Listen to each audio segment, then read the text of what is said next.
Warriors, my name is Jess and I'm the creator of Tide Girls Club for women with autoimmune diseases. I was diagnosed myself 6 years ago with Hashimoto's and hypothyroidism, and I've learned a ton of tips and tricks that I'm going to share with you right here on this channel. Don't forget to click subscribe and ring the little bells so that you don't miss out on all the ways that you can improve living with chronic illness. Remember, it doesn't have to be you and it certainly doesn't have to beat you. Let's get to it.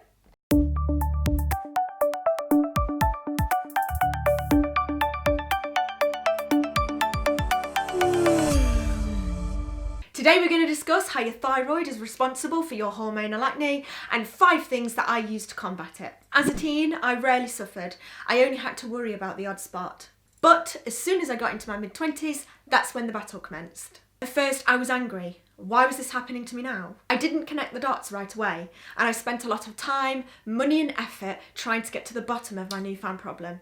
I've literally tried it all. Products, medicines, diet. When acne is hormonal, it's really difficult to manage. The problem is systemic, so it usually requires some sort of medicinal intervention before topical products even have a chance to work. So welcome to my 5 favourite tried and tested products to get that hormonal acne under control. Stick around to the end of the video for my number 1 product.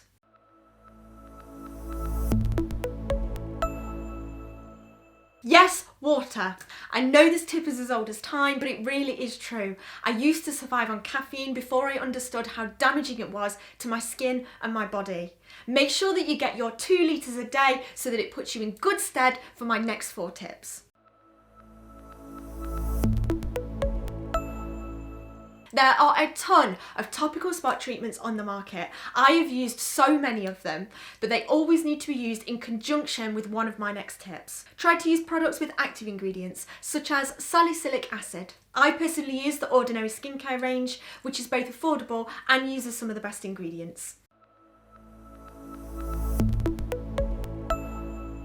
Your skincare routine is absolutely key to maintaining clear skin. This prevents the build-up of skin cells, dirt and oils that provide a breeding ground for bacteria. Aside from the usual routine of cleanse, tone and moisturise, I have added in a couple of extra steps which have made a huge difference to my routine. 1. Get a daily exfoliator. I first stumbled across this step when I was using the Proactive Plus 3-step cleansing programme.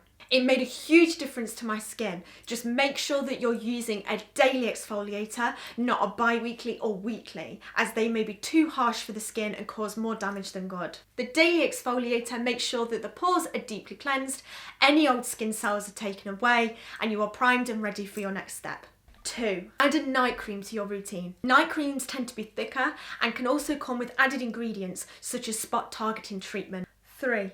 Add a facial oil to your routine. A lot of us with acne are also of an oily skin type, so we spend most of our time trying to avoid oils. Well, I'm here today to tell you to stop avoiding the oils. One of the single best hacks that I have learned is introducing a night oil into my routine. When your skin is oily, it's actually crying out for moisture, producing its own oil to combat dryness. Adding oil to replace lost moisture has made a huge difference to my skin.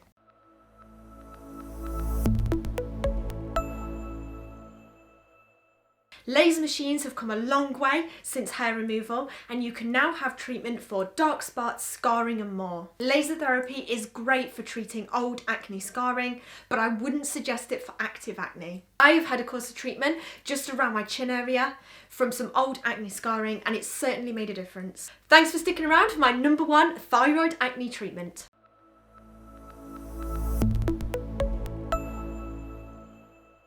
Accutane was the single best hormonal acne treatment that I have ever undertaken. I got the best results long term, but it didn't go without suffering. Accutane is an incredibly strong drug and it's not one to be taken lightly. I was diagnosed with hormonal cystic acne and referred to the hospital where I was vetted for treatment. The vetting process includes the signing of a consent form.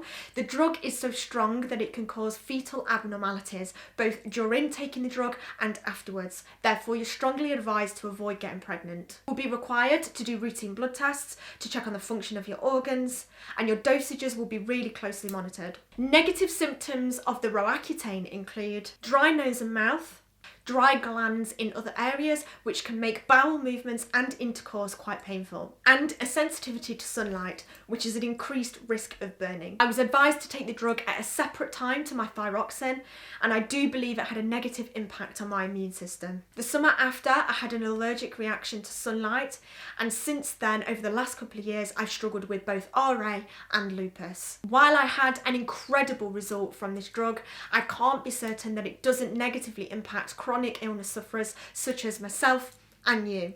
There was no discussion with me about how this may impact my illness. So if Accutane is something that you are seriously considering, I would strongly advise that you discuss it directly with your GP or your specialist on how that might actually impact your illness. Until next time.